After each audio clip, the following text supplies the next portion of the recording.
Yo, we back at it again. Today we got a new question. And that question is this: why do marriages so often end in divorce? Well, today I have to move Gerald's feet without moving his head. Those two problems should have absolutely nothing to do with each other. But before this painting is finished, we're going to place two things side by side that people often mistake for the same thing.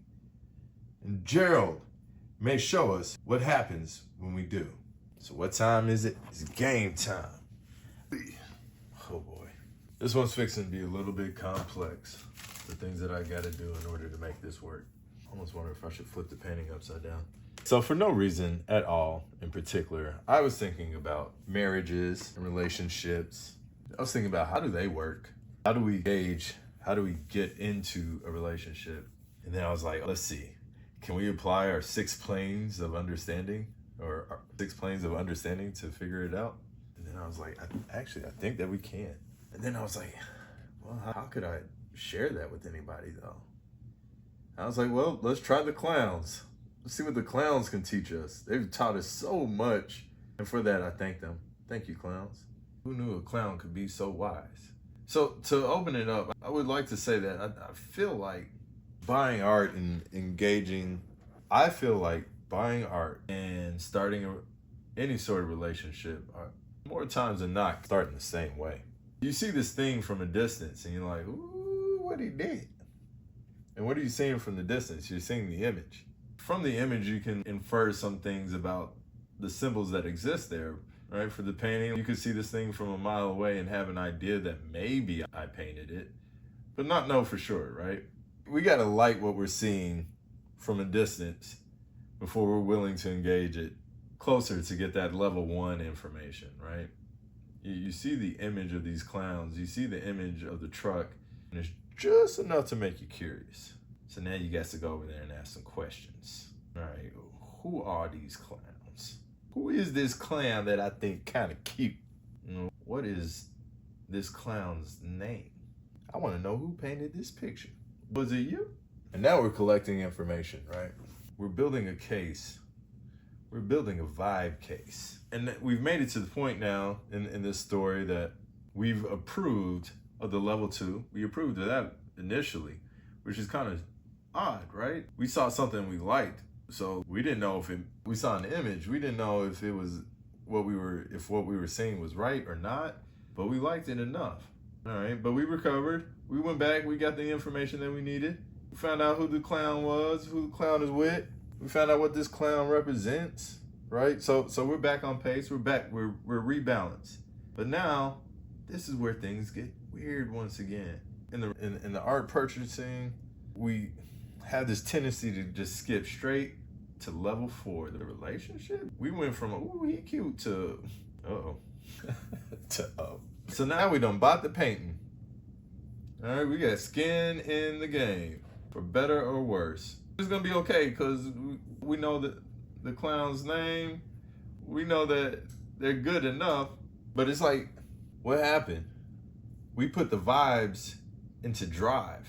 And that's kind of dangerous because the system, now you're driving a car that ain't fully developed. It ain't, and this is just like in the previous situation when we skipped a level, we went back and we did the work that was required in order to move on, right? What I'm doing now in the painting, it's so weird how this stuff parallels, man. It's not weird, I love it. For me, that just further drives the point that there's truth to it. There's truth because it's applicable across platforms, ideas. I'm making a painting of a clown, but I'm telling you the story of a relationship, like a dating relationship, and it's matching, it's braiding.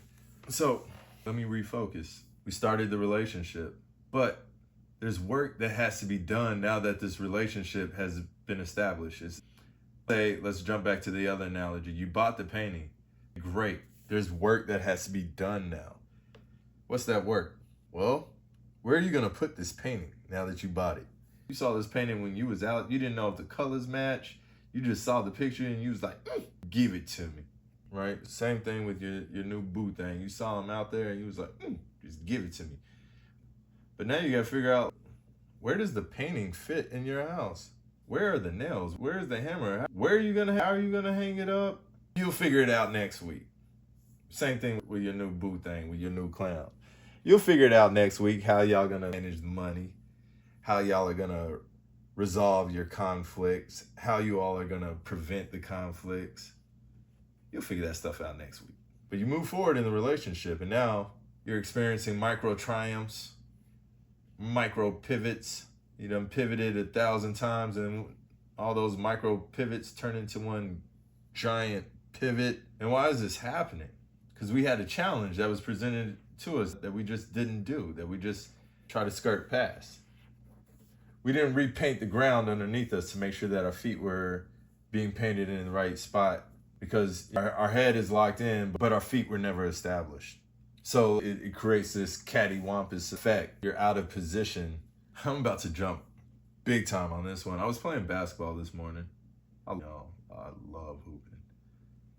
I had a terrible day shooting. I just could not get my shot going. And because my shot was worthless, everything else after that was just worthless. Dribbling to be effective, passing couldn't be effective. In the Army, they train us on 3 things primarily, right? You gotta be able to shoot, move, and communicate. And today when I was hooping, I could not shoot. So all of my movement did not matter. All of my communications did not matter. Ineffective. Where am I going with this? I'm trying to go to the hoop. No, I thought about it. I was like, why was my shooting so poor today?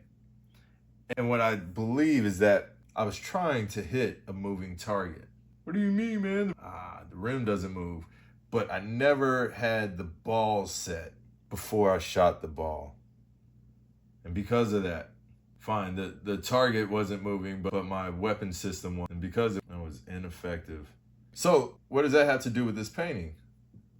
Well, if we don't have Gerald's feet set, his relationship to the other elements in the painting will always be in limbo. Same with your relationship. If you don't have the system in place that allows you to set your feet, shoot shots effectively so that your relationship can move and communicate, we're going to add one here, in harmoniously, your level 5, your experience will be reduced to pivots until you're traveling elsewhere.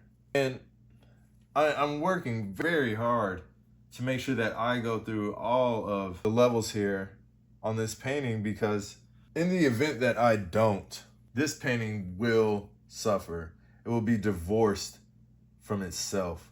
Maybe in other styles of paint, in other styles of painting, that could be acceptable. But in realism, one of the things that is important is that it is feasible, believable. It's in this format, is how we communicate or how we bridge the painting.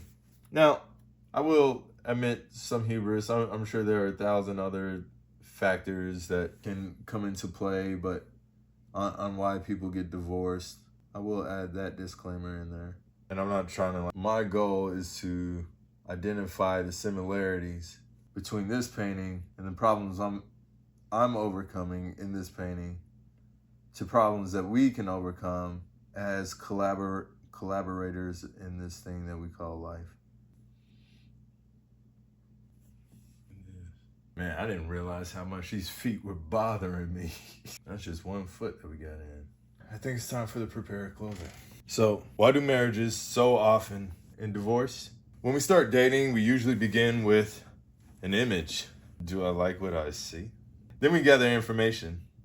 What's their name? What do they believe? What do they enjoy? Who are they when they're clowning around? And if we approve of the image and the information, we often jump straight into a relationship. I could be wrong. Still. But the thing is, we skipped something. We never constructed the guidelines, processes, and shared direction required to make that relationship work. It's like moving Gerald's feet to a new location while leaving his head exactly where it was.